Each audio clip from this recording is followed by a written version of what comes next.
Drinking time.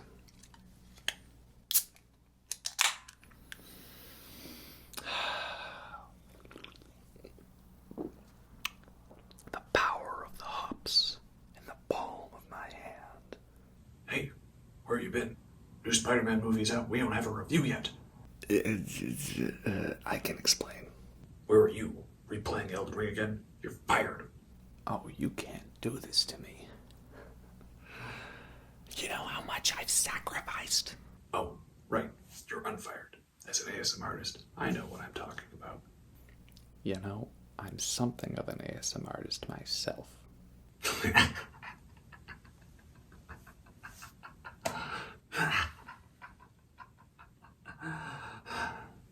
You serious? Oh, I'm gonna put some dirt in your eye. But what about my generous proposal? It's you who's out, Casey.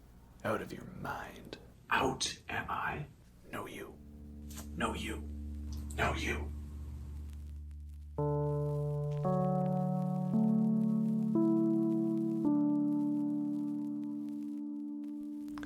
Hello, everyone, and welcome back to the ASMR review show. For this video, we're going to be talking about the Spider-Man movies, right? What better way to be back and at it again than talking about Spider-Man? Because I know you want pictures of Spider-Man. Or ASMR reviews, rants disguised as a review, because that's what I do.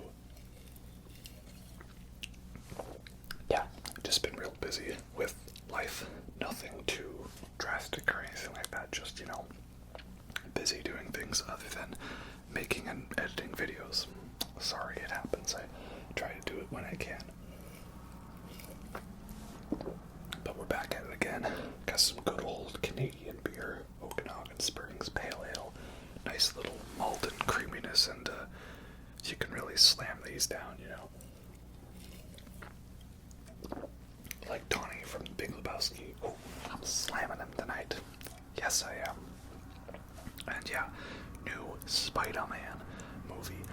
Spider-Man Into the Spider-Verse. That was the old one. This is Across the Spider-Verse. Oh yeah, and there was a lot of hype for this because everybody loved Into the Spider-Verse. Now we've got this new one. That's the second part of a trilogy. And it's pretty awesome. Yeah, the internet's right about this one. It is really awesome.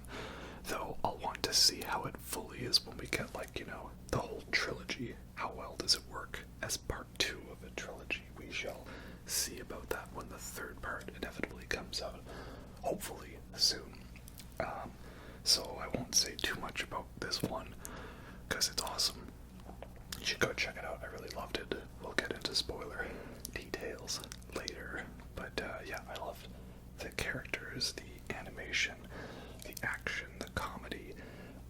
I already thought the animation in the first one was amazing. This one, it's just miles beyond. Ha ha, pun. Or as we say in Canada, it's kilometers beyond the first one. So many unique styles and blending of animation styles and artworks and frame rates. Yeah, it's so amazing. And it just looks so good. The movie's always moving at a very fast pace, but it's also quite a long one. It's like one of the longest American animated movies I think that there ever was, at 2 hours, 20 minutes, and it just flies by. I did not want this movie to end. I've been having an issue with sharing my Letterboxd reviews to my Instagram stories. It says it's not supported. I don't know why. But if I could, I would have said something like, this movie, it should be 5 stars. But the biggest negative is that the movie unfortunately ends and it doesn't just keep going, right? That's what can be said about a lot of great movies. They kind of suck because they have endings, right? Yeah, I just wanted to live in this universe, or all the universes in this universe more. So many great, funny characters. I really don't want to spoil too much. It's best to go in as blind as possible. I watched the main trailer when it came out to get a general sense of the plot. Okay, Miles Morales gets pulled into the Spider-Verse, and now he goes across the Spider-Verse, meets up with Oscar Isaac, who's Miguel O'Hara, and he's Spider-Man 2099, I believe.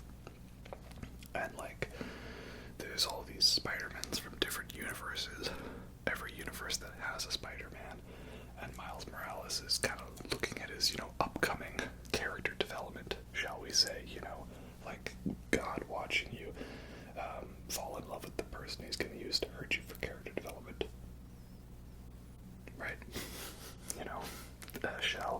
Is this what we call a tragic backstory? Right? Like D&D. Wait a minute. I didn't get to tell you my tragic backstory yet. Right? I really think we ought to hear what Jonathan has to say about my tragic backstory. D&D movie was pretty fun too. That was a good one. Looking forward to rewatching it. And Super Mario Brothers movie was fun. Not perfect, but it was fun. But this movie was fun and a masterpiece at the same time. Is it better than the first one?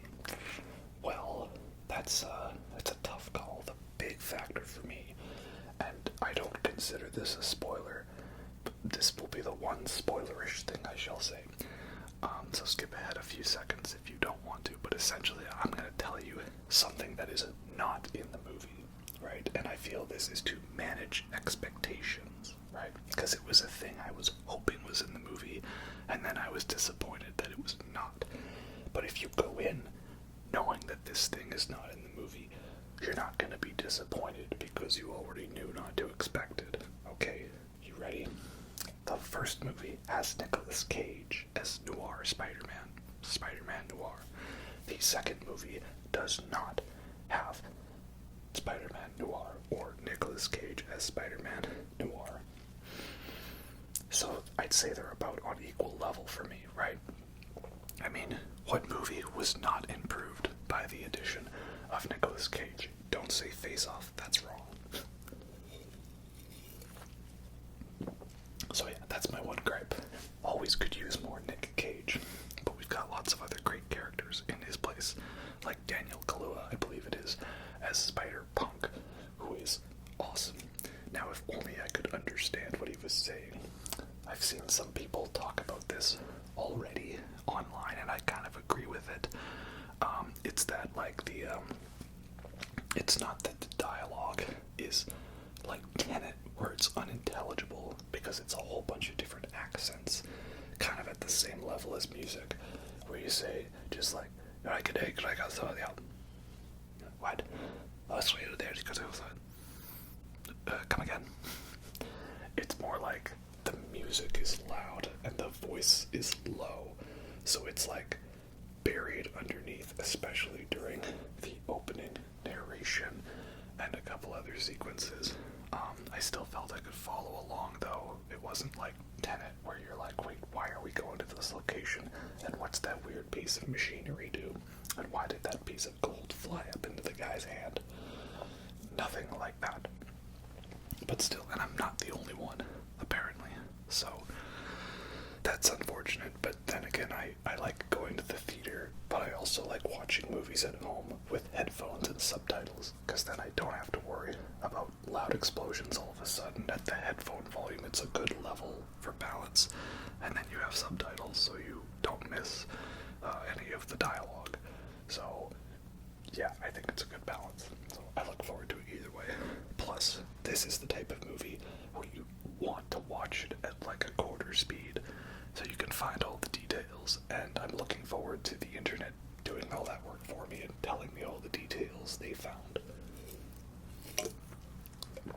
Like, one little great detail I saw in the trailer that was pointed out is that the scene in the trailer where Miles Morales' mom is mad that he only has a B in Spanish. She snaps her fingers at him, and the snap effect does a little Puerto Rican flag. So that's a cute little detail, stuff like that. Yeah, so I had a lot of fun with this movie. It's awesome.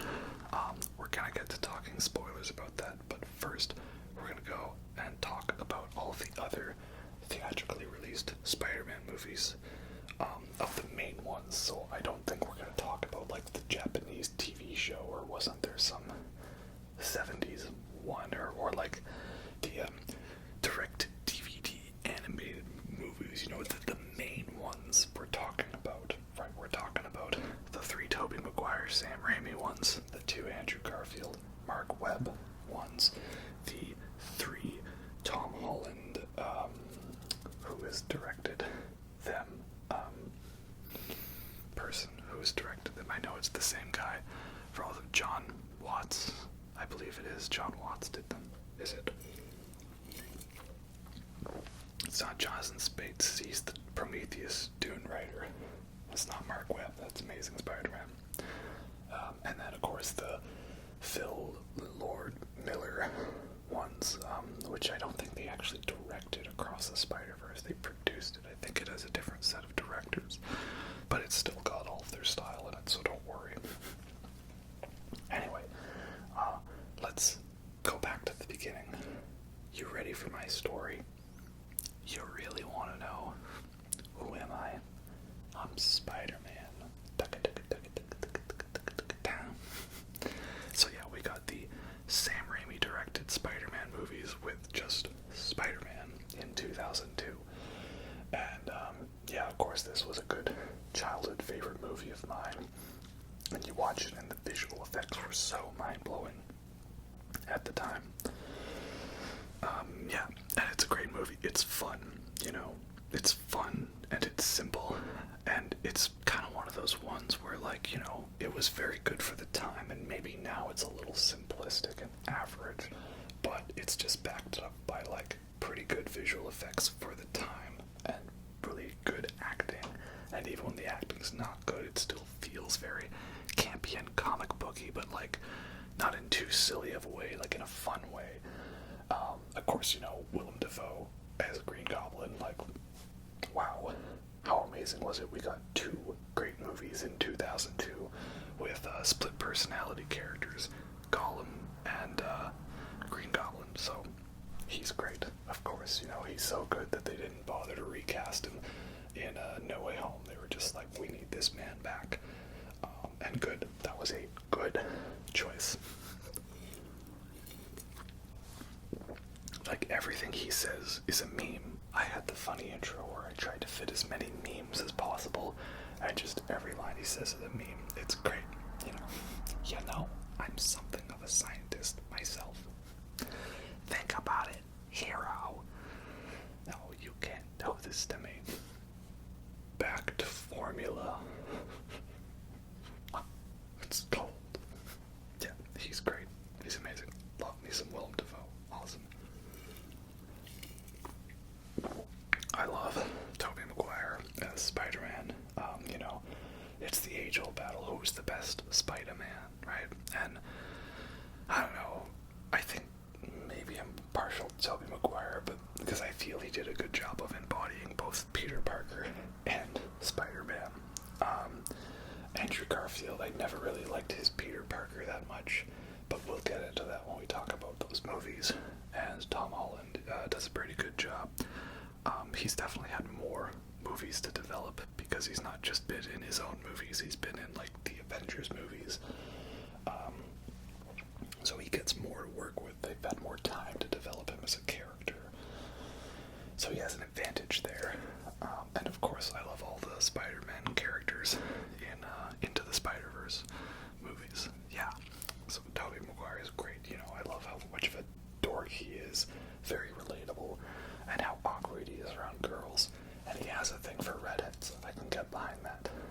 Also, like, I don't know what it was.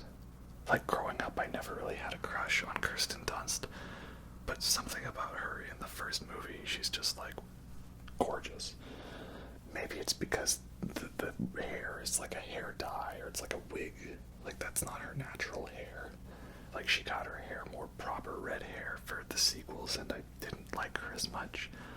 I don't know, maybe because I've played Witcher and I have such a thing for Triss and redheads, and that's just my style. You know, it's probably something in my genetic code that I'm a redhead myself, so I have to find other redheads because I need to help repopulate the redhead population. You know, just do my part to keep the redhead race alive. Right?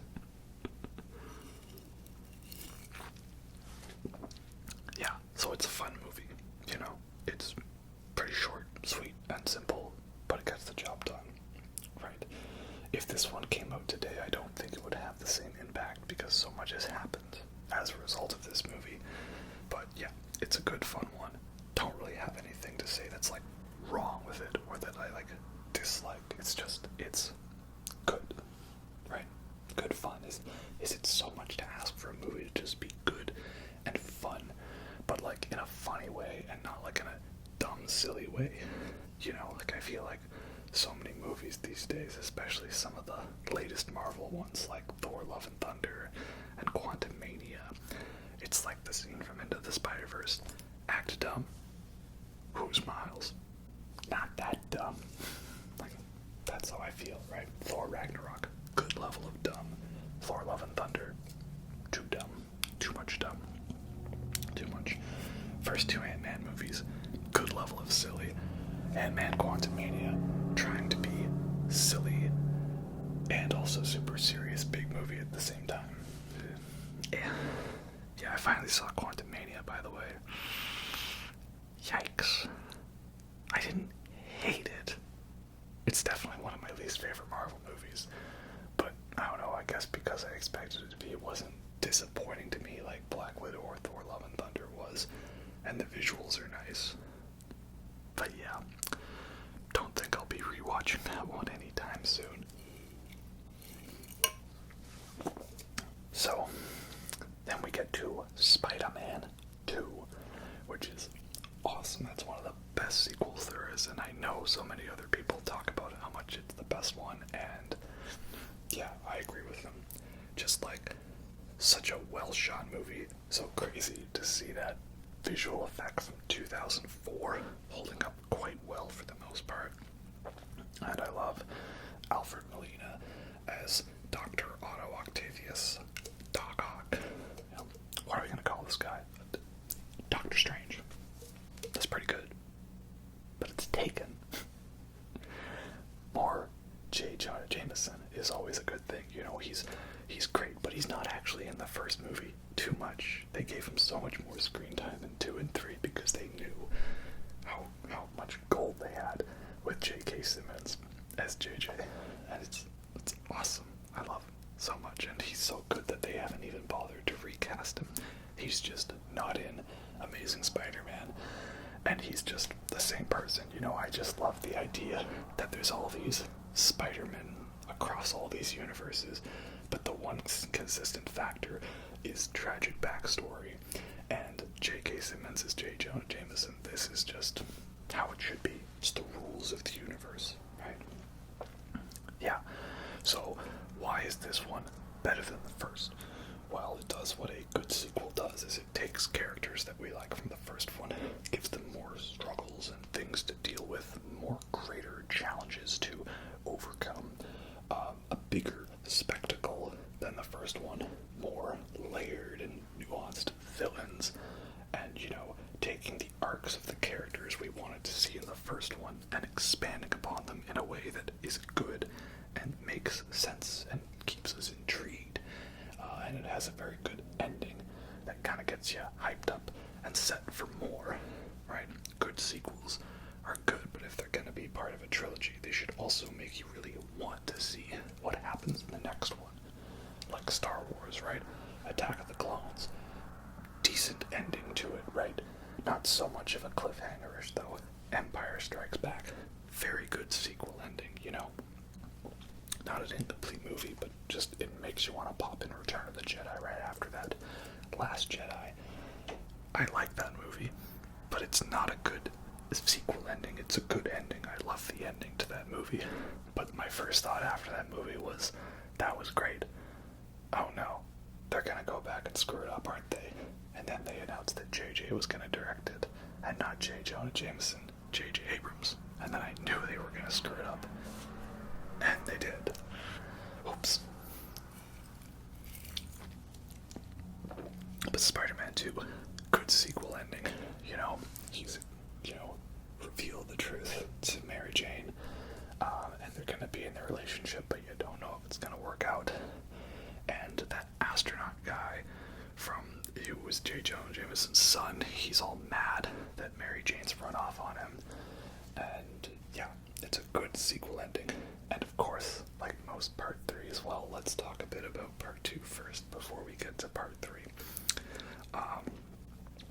Yeah, it's just, I don't know how to say it. Great scenes, great action, well done character, does everything better than the first one.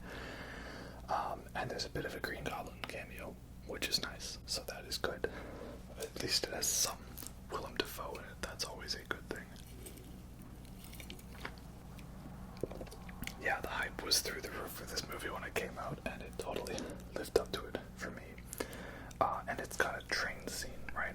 All the best movies have train scenes. Skyfall's got a train scene. The new Mission Impossible is going to have a train scene. Uncharted 2 has a train scene. Spider-Man 2 has a train scene. Aliens does not have a train scene, but it's still a great sequel because it has a power loader scene. I guess that makes up for it, right?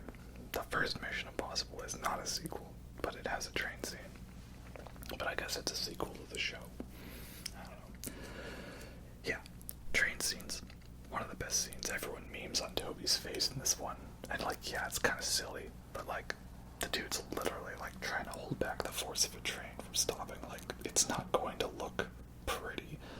You know, I like that they just didn't care. They were like, yeah, your face gets all weird and stretched under G-forces and pressure and strength exertion. It's not gonna look pretty. So, yeah, I like that. That's good. But yeah, like so many trilogies from the 2000s, there was a part 3. There was a sequel. Wasn't as good. Yeah, because Spider-Man 3 is the bad type of third part, where it takes all of the good setup from part 2 and throws it out the window or out the airlock, and not in a good way, you know. I'm an Alien 3 defender, but I do admit that that one took all the setup and kind of jettisoned it out the nearest airlock, but I'm okay with it for some reason. I guess I'm a nihilist or something like that. Maybe because it's a horror movie, but you know, we're getting into a different franchise here. We're talking Spider-Man.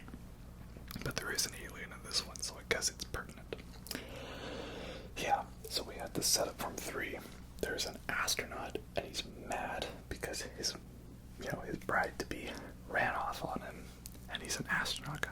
That's like literally the setup to the Venom story, at least what I remember in one iteration of the animated TV show. I didn't really watch animated Spider-Man that much, but I do remember one of the animated shows. Don't know which one it was, but like, there's the shuttle, and the Venom is on a moon rock, and they bring it back and the shuttle crashes, and then it goes from the shuttle and gets onto the Spider-Man suit, right? Like, if that guy was the astronaut and he became Venom, that would be so much better. But also, we understand that Sam Raimi, you know, he didn't really want to put Venom in. That was a studio mandate, so he kind of just, you know, half-assed it. I mean, on one hand, kind of sucks. Like, I think it would have been better if he did a whole make the best of a bad situation, like, which of the Wachowskis was it that did Matrix Resurrections? Was it Lily or Lana? The one Wachowski that did Matrix Resurrections, she did a good job of making the best of a bad situation, you know. Our partners at Warner Brothers have asked us to make a sequel to the Matrix trilogy, right? That was good of making the best of a bad scenario. This with Venom is not, so it kind of sucks. And Topher Grace, this is where we get, you know, just silly campy, not funny campy, you know. I love being bad. It makes me feel good. Oof. So, yeah, that's disappointing. Also, gotta love how Sam Raimi just casually decides to put in Evil Dead references into Spider-Man movies. Specifically the chainsaw and the hospital scene in Spider-Man 2. I remember that being like the scariest thing ever as a kid. And now I watch that scene and I just laugh at it because I know that Sam Raimi just stuck an Evil Dead scene into the middle of Spider-Man movies, and I love Evil Dead movies, and I love Spider-Man movies, and this is a great combination. Kind of like how the best part of Multiverse of Madness was when Sam Raimi got to turn the end of the movie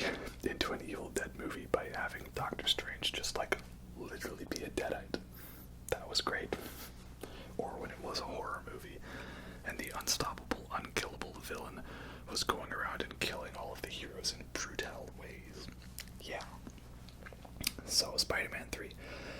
I don't really love it that much. It's a bit of a slog to get through at like 2.5 hours, basically. But it has some good moments, I'll give it that. However, it is kind of funny to see the internet do a total 180 on this movie, because I remember, at least when I became of age to get onto the internet and have access to content on there, that everyone talked about a Spider-Man 3 was bad, it wasn't good, it was silly, it was dumb, and it didn't make sense. And give it a couple years, and now there's these things that have come out called memes, right? Memes, and they're like not like the pictures that move, and they're not like pictures of minions, it's memes. Spider-Man 3 has so many memes, right? And therefore it's automatically now a good movie because you can make memes out of it. Much like the conversation around the Star Wars prequels, right? Those came out and everyone was like, those are bad, original trilogy good, OG over prequels. And now the people who grew up with the prequels have made their own content, and now they're saying the prequels are better than the original trilogy and they're better than the sequels. And a big factor in that is memes. There are so many memes in the Star Wars prequels, and therefore they are good. And I know that's not the only reason people like the Star Wars prequels. I know they have legitimate reasons, and if that's your view, that's totally fine. I don't agree with it. OG trilogy over prequel trilogy any day of the week. And sequel trilogy, kind of better in some ways, kind of not better. It's a bit of a mixed bit, you know.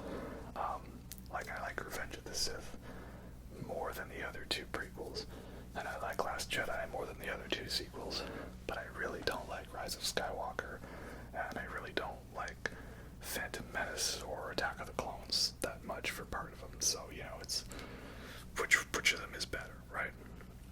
And where does Rogue One fit into that? Because Rogue One's great. Love Rogue One. Yeah, we're getting distracted on franchises here again. The point is it is funny to see people come again around to Spider-Man 3 because it has memes in it. And now everyone kind of enjoys it for the silliness, or they laugh at how dumb it is. So that's good. I'm just glad people can enjoy it, you know. Maybe 20 years from now, people will come back around to the Star Wars sequels and consider them to be actually brilliant, right? Maybe. Maybe not. But yeah, it's an overstuffed movie. They try to cram in too many villains. Pretty much all my thoughts on this one are consistent with what most of the original reviews on it were.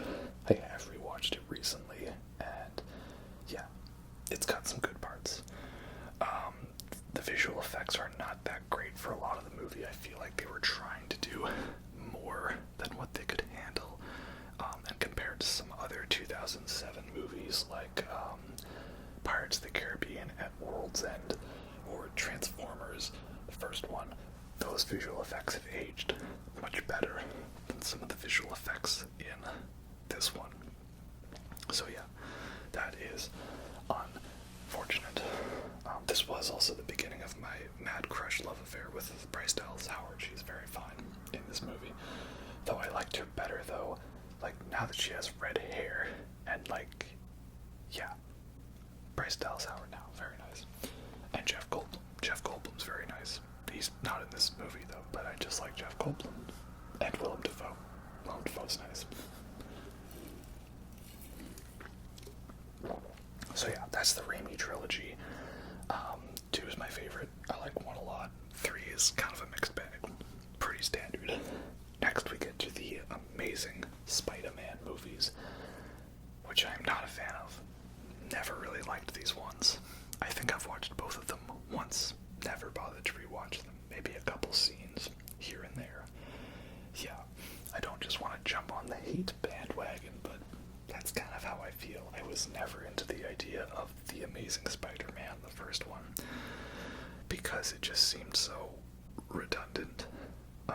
It's a movie that existed so Sony could keep the rights to a character, and they were just trying to make Peter Parker like Edward Cullen.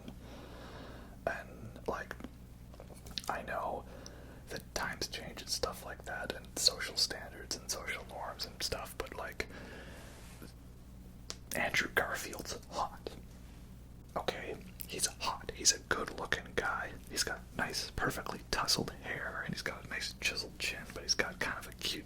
face and a soft side to him, and he's a skater punk, and he's an artsy guy, and he's a photographer, and he's like kind of cute, awkward. Okay, I do not buy that this guy is a social outcast who nobody likes and who has no friends. Okay, I just do not believe it. You know, real awkward guys, they don't look good like me, or they're actually awkward like me, right?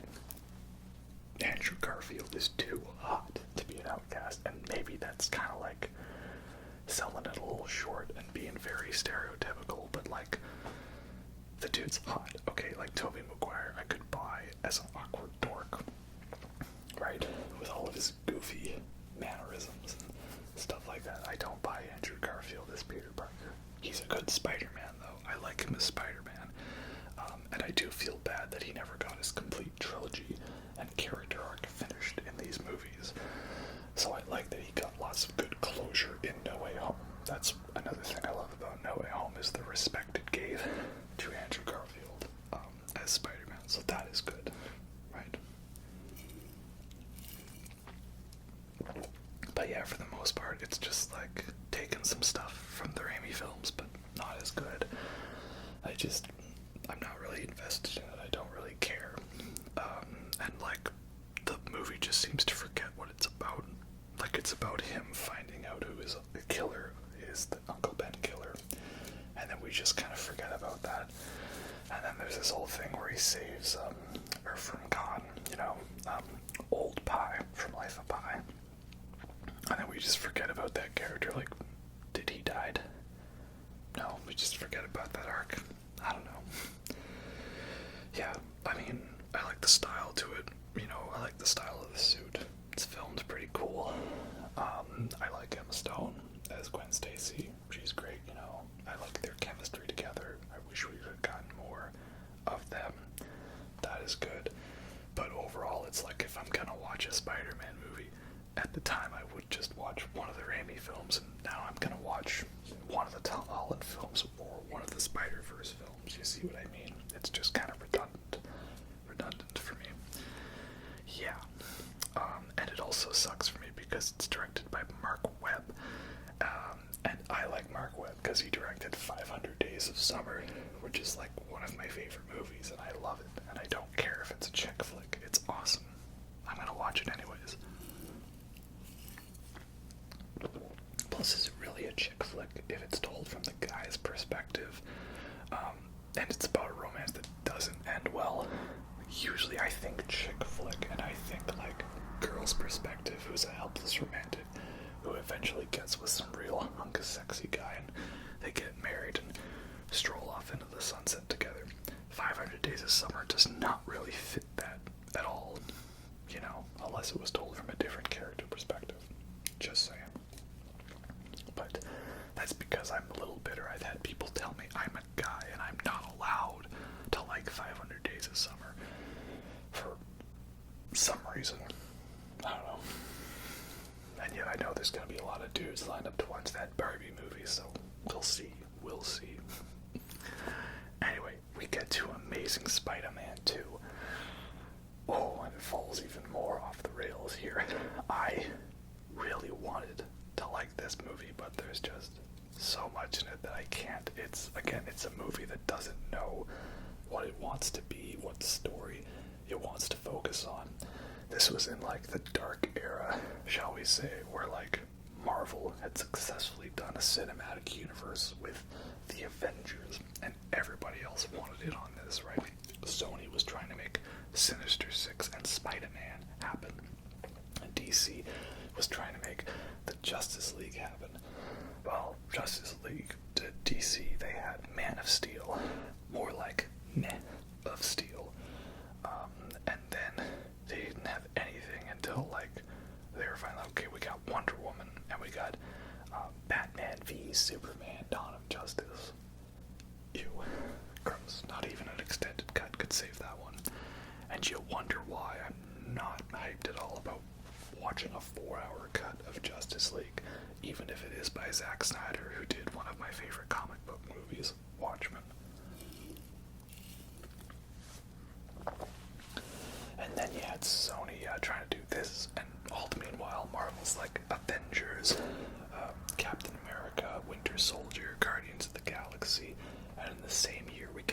amazing movies like those, we get the Amazing Spider-Man 2, which is just trying to shove so much stuff into the movie at once, and it just does not work at all.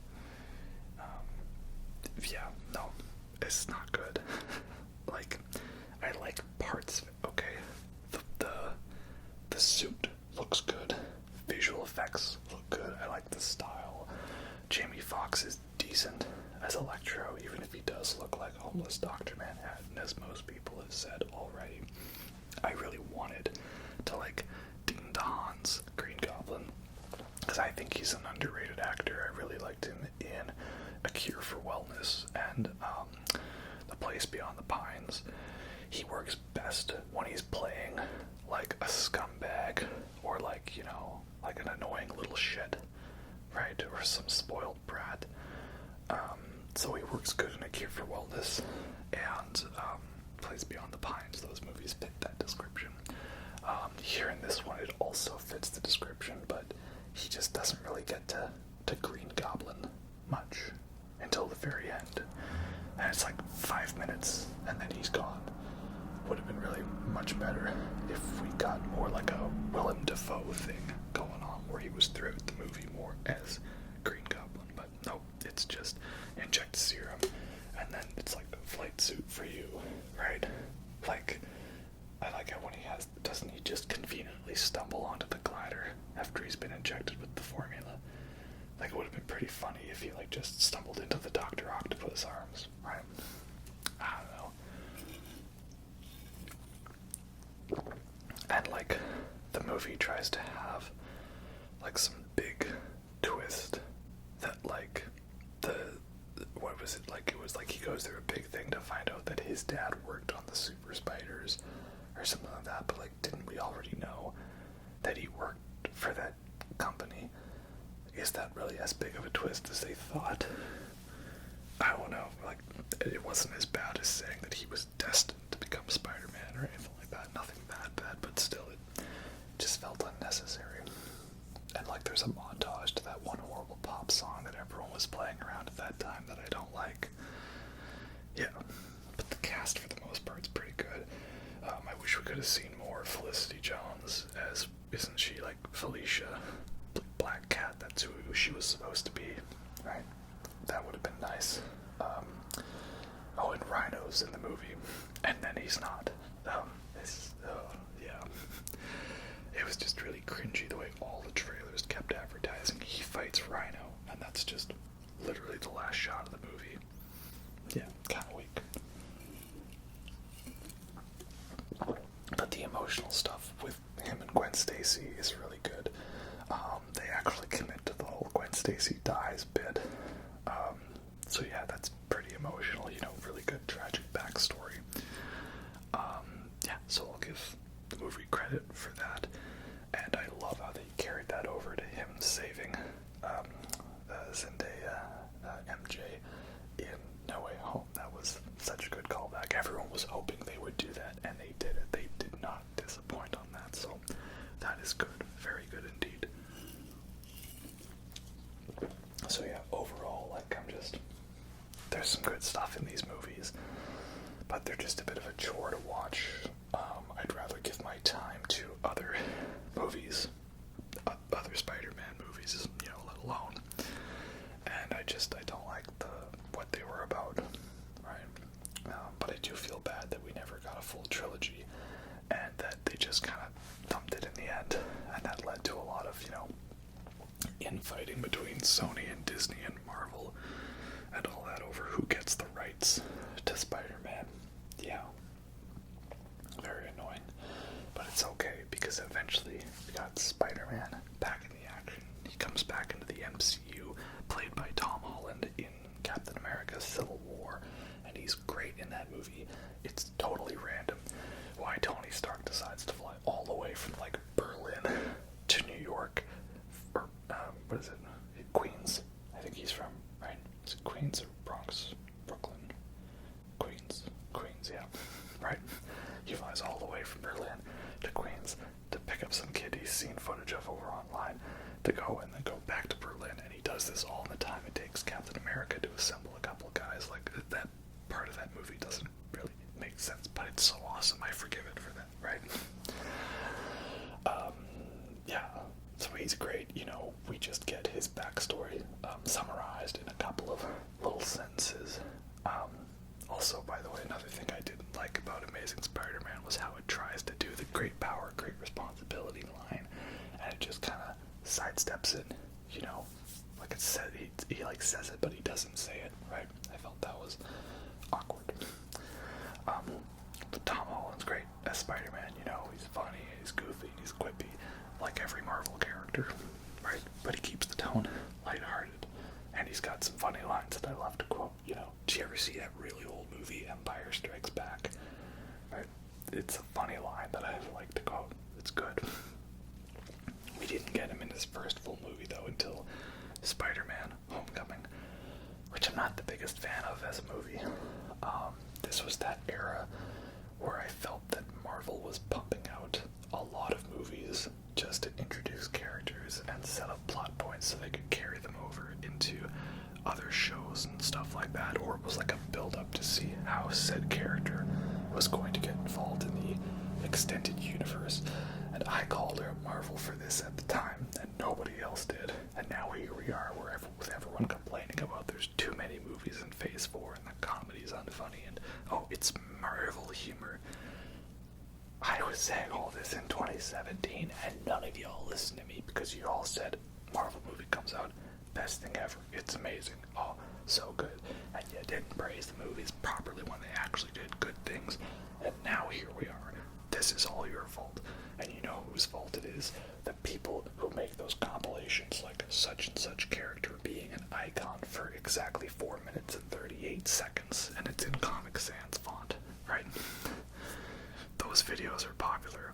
Lots of people like them, so apparently there is a lot of people that like the cringy Marvel humor. Okay? So there's a lot of people that are into it, so don't come at me with that now, alright? Y'all brought this upon yourselves. They don't care what your random internet video has to say. They just care whether or not you get money to them. Alright? Anyway, rant aside, Spider-Man Homecoming is an average MCU movie that I don't really care much about. There's a couple funny lines and moments and a decently competent villain. That's about all I gotta say about it. You know, it's a thing. It's a choice. But again, I feel like I liked Tom Holland as Spider-Man more in short little bursts. That is until we got more bits of him in like Infinity War and Endgame. Really liked him in those ones. And I love then his character arc leading into his next full film, Far From Home, which I think is a much bigger step up from Homecoming, because that one has higher stakes, a lot more of a emotional character for Peter Parker, because he's not just trying to prove himself to his father figure. His father figure's kind of dead, so he has a lot to live up to in that regard.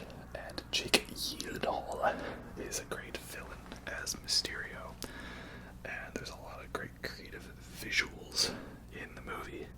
I like the way they explained his powers, and it's got lots of fun settings that's not just simply New York again, right? You know, we've had video games in New York and in Pittsburgh, and also New York or Japan. Even New York has been in some video games, right? But now we've got Venice. Venice is cool. I like Venice. Great place, right? So yeah, I like No Way Home. Fun movie. Also kind of funny to see them kind of starting to bring in some of this multiverse theory stuff, because there was a certain other Spider-Man movie that had come out the year before that really talked about that got everyone hyped, but we'll go in order of franchise, not chronology. So it's a good one. I really enjoyed it. And then the next step up even from that was, of course, Spider-Man No Way Home, the absolute biggest fan service fest that there ever was. And yeah, I still love it as well. No, it's not perfect. There could have been some better things to it. Obviously, the worst part was when it had to be a regular Marvel movie. But hey, you know, that's how it is. We kind of roll with it, right? What I love about No Way Home is it's a good fan service movie. It was like there were things we wanted to see in a good way, and the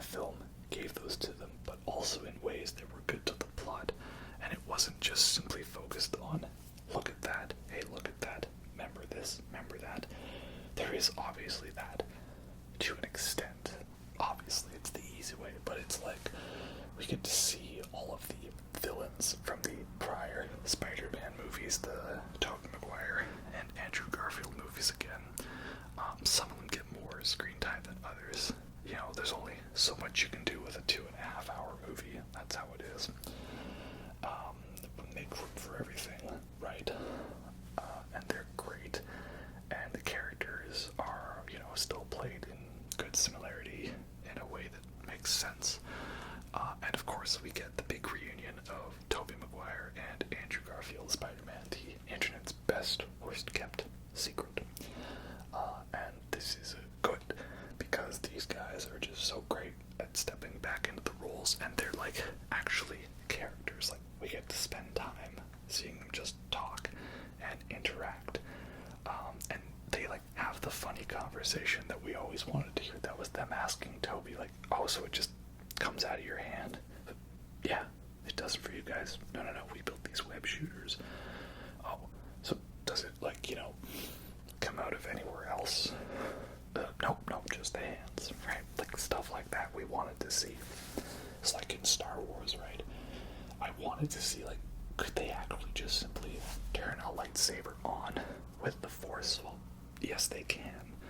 And they do that in the sequels and in the new video games now. Or like, hey, wait a minute, if these guys are so powerful with the Force, if they were watching a spaceship leave, could they not just simply go? No.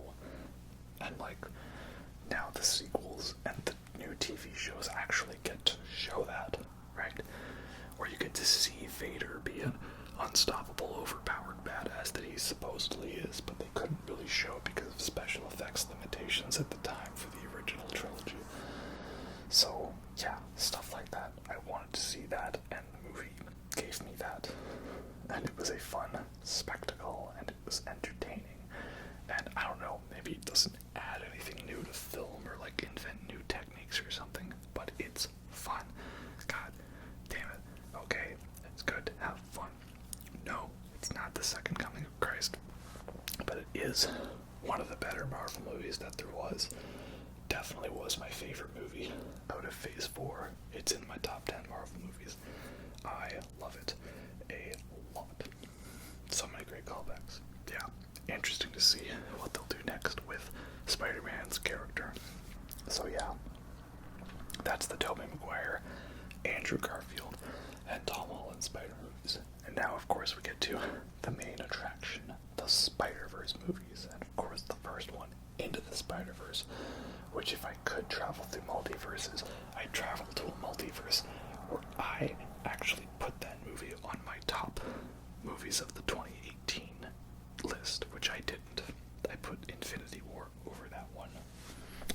Smacked myself upside the head for that one, am I right? Yeah, the first Spider-Verse movie I was not interested in watching at all. And don't mind me, I've, gone empty, just got a refill here.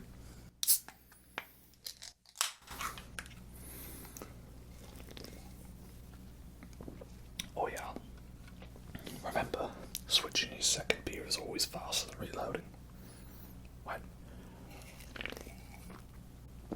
Your beer drinking skills are remarkable, mate. Guys would never lie to us. So, yeah. Into the Spider-Verse is such a great movie. It's so fun. I had a friend take us to go see the movie. He's like, trust me, you're gonna love it. Like, alright, okay. 2 hours later, oh my god, that was the greatest movie I've ever seen in my life. And somehow I didn't put it in my top 5. I think I really overrated those other movies that I had on my list. Though I still like Annihilation more. Underrated movie. This movie, why is it so great? Well, okay. It's a kids movie. It's a family-friendly movie, but there's still a lot of depth to the characters. It's mature. It's got funny humor, like funny in a clever way, not funny in a silly or a dumb way, or just funny in a random way, like, yo, what's up, I got myself a blue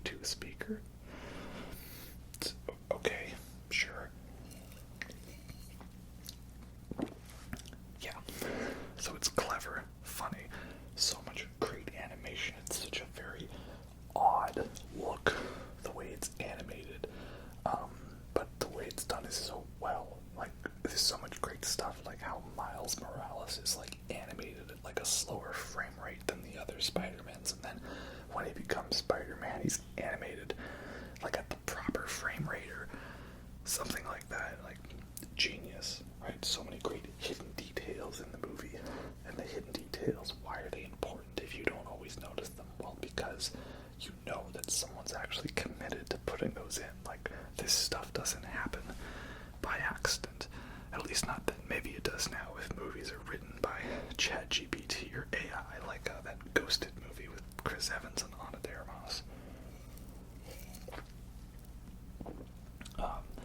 But no, not these ones. Yeah.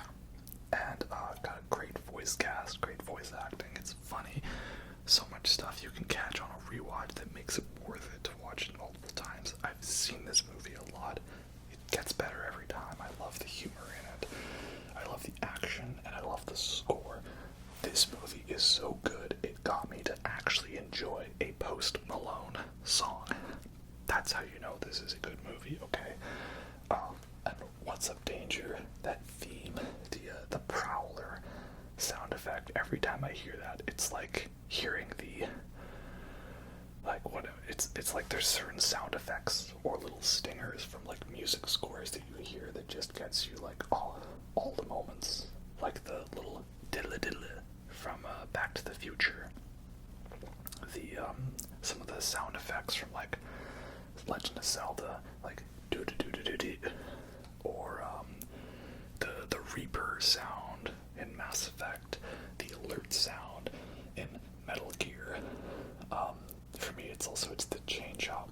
What is it from Mario? Because I think of people using that sound effect for a frost trap in Rainbow Six Siege. Yeah, you just hear those bits and it just makes you go, yeah, oh yeah, baby, awesome, love it, right? That's the Prowler sound effect in this one. So yeah, love everything about this movie. So fantastic, so great, as everybody else rightfully said. You know, I'm not going to be a contrarian on this one. I'm not going to have some super hot take about how this movie actually kind of sucks and you didn't realize it. No, it's awesome. And nearly 1 hour into the video, that brings us to now the big in-depth spoiler talk on Spider-Man Across the Spider-Verse, the newest one. And yeah, damn, is it so awesome. The thing I wanted to say is, like, you know, I try not to get into the number ratings so much because I don't really like that. But it's part of Letterboxd, and I'm trying to be more active on there. And that is, I didn't want to give this one a perfect 5 right away because I thought, well, you know, I don't want to just slap a 5 on a movie. Oh, it's perfect first viewing. And the main reason is because it's a thing that I think most people knew going into this movie, but I still didn't want to say it just in case, and that is that this is a part 1 movie. It's part 2 in a trilogy, but really it's kind of a, you know, it's a Deathly Hallows situation, or like a Matrix Reloaded situation, where it's like, there was the first movie, and then they went to make another one, and they made 2 movies to make it a trilogy, but really, the second one feels incomplete without the third one, right? And so therefore, it's like, I should judge it as its own movie, because it's not just some incomplete part 1 movie, like Hunger Games or Harry Potter or Twilight. It's not like it just simply stops. It is a complete movie, and it's got a character arc, but also, like, if it gets, the stuff goes in properly to the third movie and they pull it off successfully, like, that might make me enjoy it more. So I was originally gonna say like 4.5, but then I was like, no, the more I think about this movie, the more awesome it is. So I'm just gonna, you know, it's gonna get a 5 from me. Let's be realistic. And when I went and saw it at the theater, they were like handing out these like special cards for the thing. It was like character cards and stuff, machine on it. So I got the Spider-Gwen card because Spider-Gwen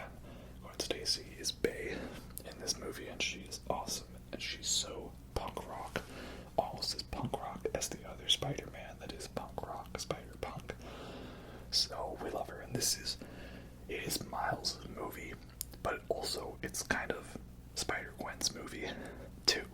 Like, she's the one with the complete character arc and closure at the end of this movie, so that's why she does the opening narration and the ending narration, and I liked that as a twist.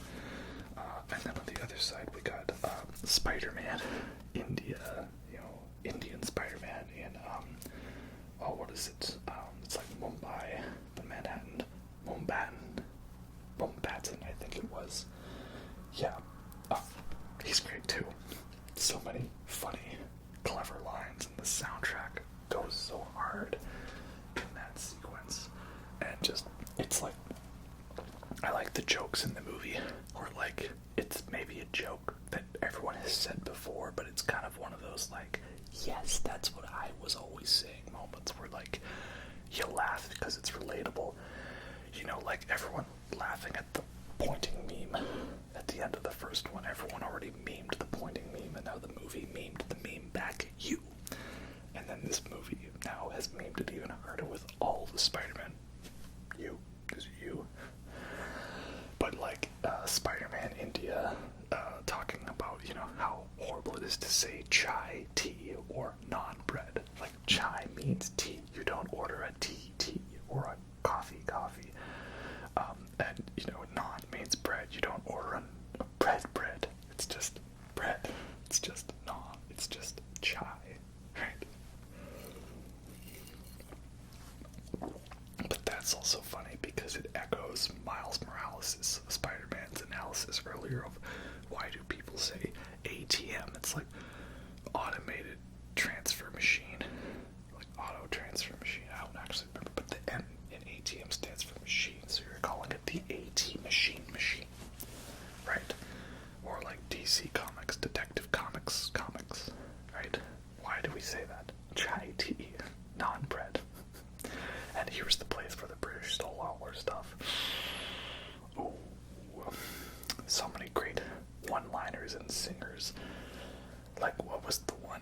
I referenced it in my review, but there's like a Spider-Man that talks in fonts, and he says, like, they'll be hell-fecta to pay for this or something, and he just says bold, and it's like written in bold, hell-fecta font.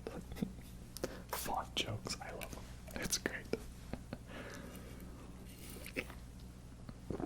Or that it incorporates some live action bits in such a funny way, like the spot goes to like the universe where it's live action Venom, and like the cashier lady is just like, I don't care, I'm used to this. I didn't talk about the Venom movies because they're not really Spider-Man movies, are they? Kinda, sort of. I never watched the first Venom. I watched Venom Let There Be Carnage. It was okay. I liked the parts where it reminded me of that video game, The Darkness. That was a fun game, The Darkness. Never played the sequel. Whenever Venom reminds me of The Darkness, guy who lives in like a New York, Brooklyn. Is he in New York now? I don't remember. Whatever. Random guy who has like the weird black face tendrils that talk to him and stuff and control his body sometimes. Like, yeah, that's like The Darkness. So that's good. Yeah, the spot goes to that universe. We see footage of all these other Spider-Man, including footage of Andrew Garfield and Tobey Maguire Spider-Man. I don't know if I saw Tom Holland, though. There is the acknowledgement of his universe. That idiot Doctor Strange and that little nerd from Earth 1999. I don't know if we actually see Tom Holland. I think we see, like, footage of Doc Ock from No Way Home, but not him. I can't recall. There's a lot on screen, which is why I want to rewatch this one in slow motion and observe it all, because there's so much cool stuff in the movie. But then also one of my favorite jokes was Donald Glover / Childish Gambino as a live-action Prowler being held in a cage.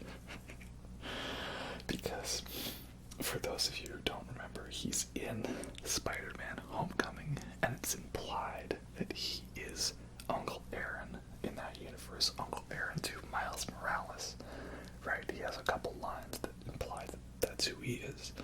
So in MCU, that's the guy who's the Prowler, because he's Uncle Aaron. So here we see him randomly, like, locked up, and he's in a Prowler outfit.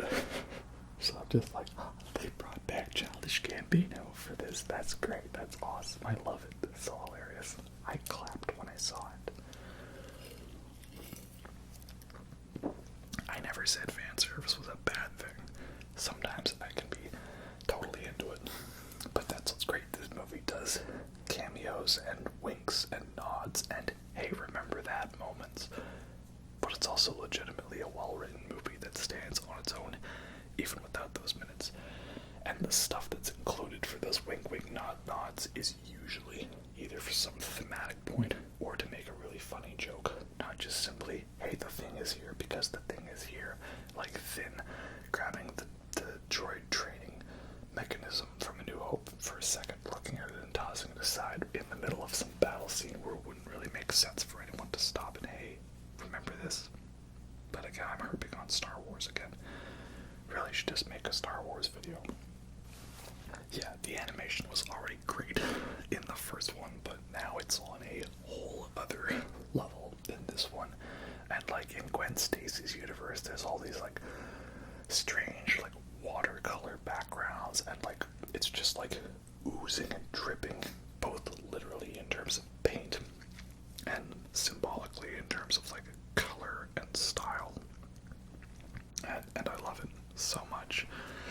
Like, I was also just impressed by how long the cold open to the movie is. It felt at least 15 or 20 minutes of like following Gwen and her journey to being invited into the Spider-Verse, right? Such a great sequence where they fight like Renaissance era Vulture with like some like old school like Leonardo DiCaprio inventions, like who is it?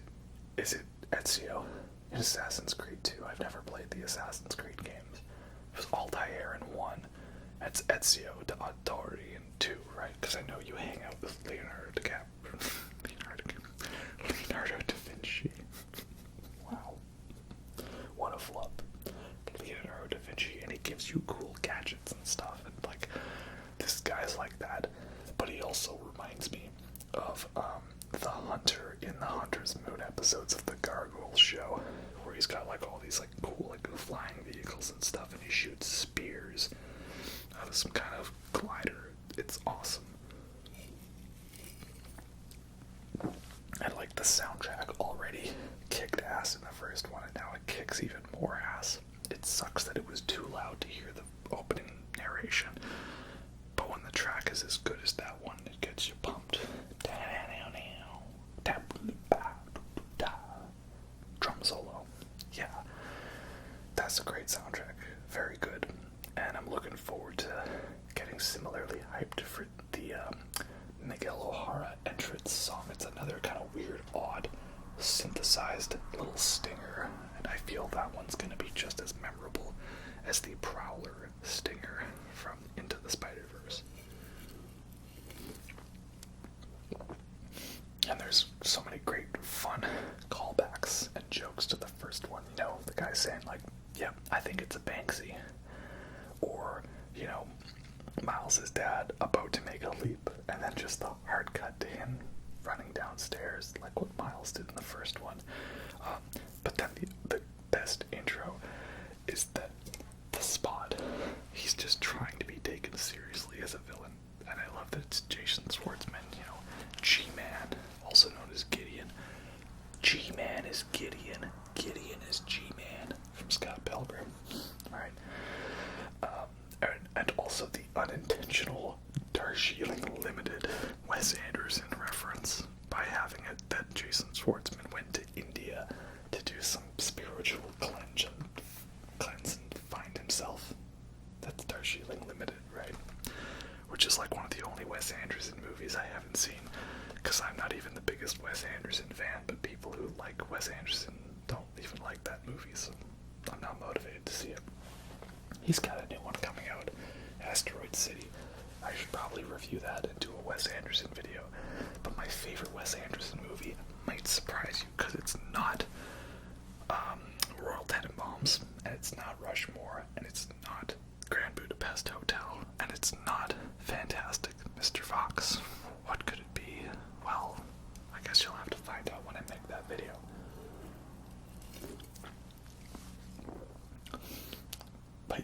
So Spot's great, but then he keeps trying to talk about his tragic origin story, and it is finally revealed that the random guy that Miles Morales hit with a bagel, he's his old arch nemesis and his supervillain. Wow.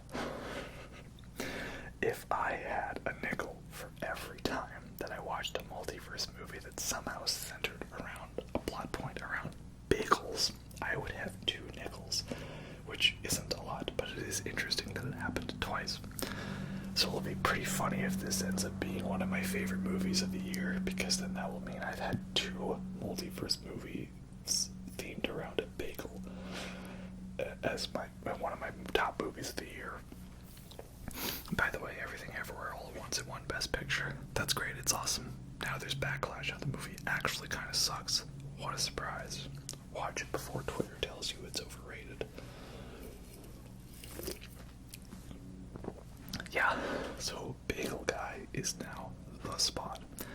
And I love how he starts off as a total joke and becomes more and more menacing as time goes on. I don't know, something about this. For some reason, I kept on being reminded of the Digimon movie. I don't know why. It doesn't take place in the digital world. There is an evil guy that's like powering up a lot. There's nothing really else to remind me of it. Maybe it just made me feel like a kid again. I don't know, but heck, that's a good thing to be similar to, because I like the Digimon movie. The middle third of it, that is. But yeah, it's just really good, really well done, great action. I also like how this is a movie where it totally could have been labeled as a woke disaster, but because the woke info was not revealed 5 months before the movie came out, nobody cared, because nobody actually cares about what's in the movie. They only care about what they hear is in the movie, so they can write an article about it, because those people don't actually watch movies anymore, right?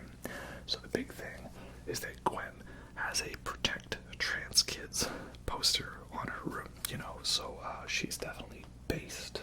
I believe that's what the kids are saying these days. And then also there's a pregnant character, Biker Spider-Woman. Is she just simply Spider-Woman? I didn't catch her name. But she's cool. She kind of does the Akira bike slide. It's not as overt as it could have been, but it's pretty close. So I'll sort of count it as the Akira bike slide. Not as much of a clap moment as in Nope. Akira bike slide, yeah. But I'll take it. Yeah, because she's pregnant and says, "Oh, we don't know the sex of the baby yet. Not the gender." So yeah, again, I don't care about that stuff, but it was funny watching, thinking like, oh, well, I bet someone on the internet is going to have a field day over these 2 random details that don't really have any bearing on the plot whatsoever. By the way, happy Pride Month, y'all. I'm like a straight white guy, so I'm about as vanilla as it gets, so yeah. Good for you, rest of you all, have a good one. And yeah, where else was I on this movie? Love the big action bit towards the end of the second third, and I love how the movie, this is the thing that I'm gonna see how well the movie ages on me, right? Because like the last chunk of this movie, like the last 20 minutes, not too much happens. There's not an action scene. It's all getting stuff set in place for the sequel, and it's all built around a real big twist, which is a twist that is so in your face that I felt like a fool for not catching it. But then again, sometimes I kind of really I like going on the ride, like The Prestige, right? You don't really look, you don't really want to know, you want to be fooled. And that's kind of how I feel like if I'm really into a movie, I don't want to be like sitting there trying to like notice, like I see that, like Like, I like going on rides. I like being taken for a ride. I like being sucked into the world. So if the movie is trying to, like, you know, hide a twist or throw some plot point, I like not seeing the twist coming. I like being surprised. You know, is that like a wrong thing to want? I don't want to be some kind of brainiac that predicts every twist and sees all the hidden details first watch and knows what's coming. Like, that's not fun. Like, you know, I want to be surprised. I want to have a good time. And not knowing what I'm getting is a good time. So that's how I feel. So, like, you know, I'm not going to act all big brain like, oh, I saw the twist coming from miles away. Miles. That he was not actually in his original universe of 1610. Was it? He was actually in, you know, universe 42, where the spider that bit him came from. Right? Like, I'm not gonna act like that because that's not true. But I'm also not afraid to admit it. If that makes me an unobservant, dumb moviegoer, well then, so be it.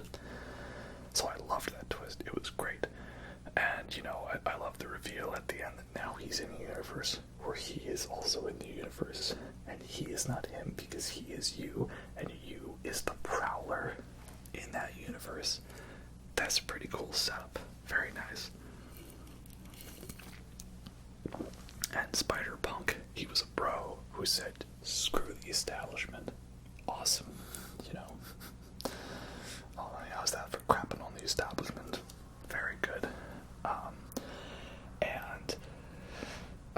You know, like, I like how Gwen has completed her arc. She's, you know, explained the situation to her dad, and her dad's actually accepted her. That was such a great scene. So her arc is complete. This was actually secretly her movie the whole time.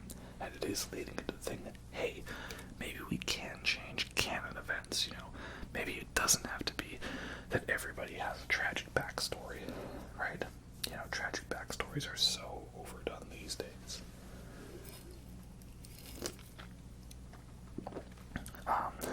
And it's setting them all up to come and rescue Miles, which is funny because this is, again, I can only think of actually a few examples, but every time I think of it, it seems that the rule is if there is a trilogy where there was one movie and it was good and successful, and then we added on two more that were kind of done at the same time, and it made it a trilogy, it always seems to be the rule that the second one ends on a cliffhanger where a character is captured, imprisoned, or incapacitated, or in some way taken out of the action, so then the characters have to spend a chunk of the third movie going and rescuing said character. That happened with Return of the Jedi, rescuing Han Solo, Matrix Revelations, them rescuing Neo, Pirates of the Caribbean, at World's End, rescuing Jack Sparrow. I think that happened in Hunger Games. I knew that PETA was captured at the end of Catching Fire, and then I never watched Mockingjay at all, but I mean, I figure that's a thing that would happen. Now we have that again here with Miles being stuck in the Universe 42 and not his own universe, so they have to go rescue him from Jabba the Hutt. Right? Star Wars did it, so now everybody has to do it. That's just how it is. And that's okay. It's a good way to end your trilogy and start it off with a good hook. It's a lot better than simply, you know, having a scene where you kill the dragon and then realizing that doesn't leave a hook. So you simply take that part where they kill the dragon and move that for the first 5 minutes of the next movie. I'm looking at you, Desolation of Schmogue. But the thing is that it's a good twist, and it's fun, and it's a good hook for the next one. But if you look at it, that means like the last 20 minutes or so of this movie is all built around leading up to that ending. So, on first viewing, if you don't catch that twist, and you just go along for the ride, it works, right? It's a big thing like, oh no, and then you realize, oh, this is the end, to be continued. Oh, dang it, right? But rewatch, is this going to make it a little tedious? You know, you have your big action set piece with him escaping all the Spider-Mans in, what is it, Nuevo York? You know, the Earth 2099 or whichever universe they're classified as, right? He has a big fight scene with those guys, and it's great, and it's awesome. And he escapes into his universe, but then for that last section of the movie, not too much actually really happens. It's all just simply building up to pull the rug out from under you. So yeah, for a new watch, it's good, but is it gonna be a little too overdone on the rewatch? We'll see how that goes, you know, because for me, I'm thinking it kind of like a sort of crawling towards the finish line, like, sort of thing. I don't know. That's just the one thing I could think of, perhaps, as a critique of the movie. It's okay that it's a part one. It's okay that it's the middle of what's now going to be a trilogy. But does the lengthy ending to having the twist, to have a not proper ending, is it good? I don't know. But on the other hand, it's nice that it's unconventional. It doesn't have to end with a big giant punch-out fight. You know, it can't just end with a guy talking to another guy in a room. Or, you know, a daughter talking to her dad in 2 rooms with very pretty watercolor effects. It doesn't have to end with a big giant spectacle. I would say CGI spectacle, but it's all animated anyways, so does that matter? So yeah, it's great. I love it. Everyone else loves it. We're all gonna love it. It's gonna be great. It's gonna be good. Can't wait for part 3. Hopefully not too long from now. My only concern is that this movie is not going to win Best Animated Feature because it has like a couple of shots where it's live action. I know that was the big thing that got the Lego movie disqualified from being nominated. I believe it was because it had a little bit of live action at the end of that one. This has a Lego universe in it as well, and J. Jonah Jameson is still played by J.K. Simmons, just saying the same audio clips from Spider-Man 1. Again, that is a good universal consistent. But yeah, we'll see how this goes, because on one hand, you know, I like the idea that it's a movie like learning, like, hey, not everything's gonna be great in life, but you have to take the bad stuff and roll with the punches and learn from it. That's a good lesson.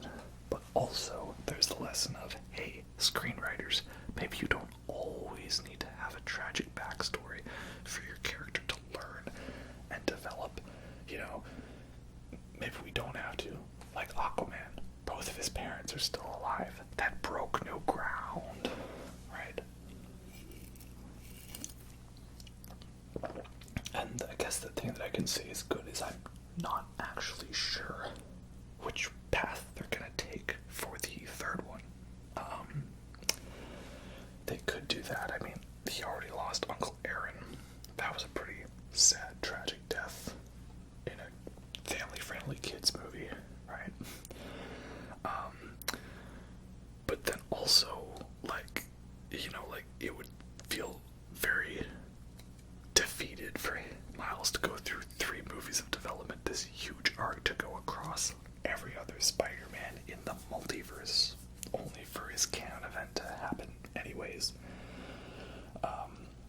And also they kind of have already established in this one, like, hey, it seems like you can do stuff so that your canon event doesn't happen. But then maybe they're gonna flip the rug out from under us again and have it so that Gwen Stacy's dad dies anyways, just not as the police captain. I don't know.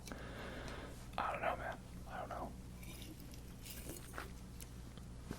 But that's what's good. I don't know, right? I want to have a fun, entertaining ride, and this movie has provided that. I'm definitely gonna go watch it again, and I'll watch it a lot when it comes out.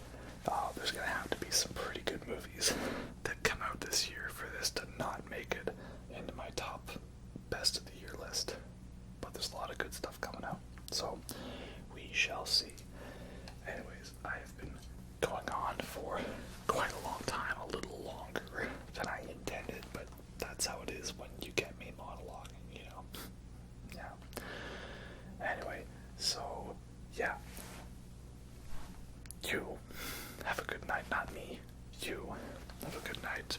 guys all liked this one as much as I did.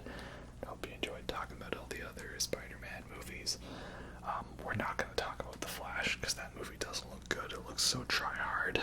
And it'll be interesting to see what they do with Aquaman and the Lost Kingdom. You know, they have to recast Amber Heard apparently, but they don't have to worry about recasting what's his name, Ezra Miller.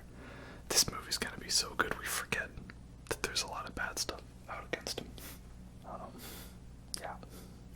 Anyway, hope you all enjoyed that. I'll catch you next time. Have a good night. Bye. Godspeed, Spider-Man.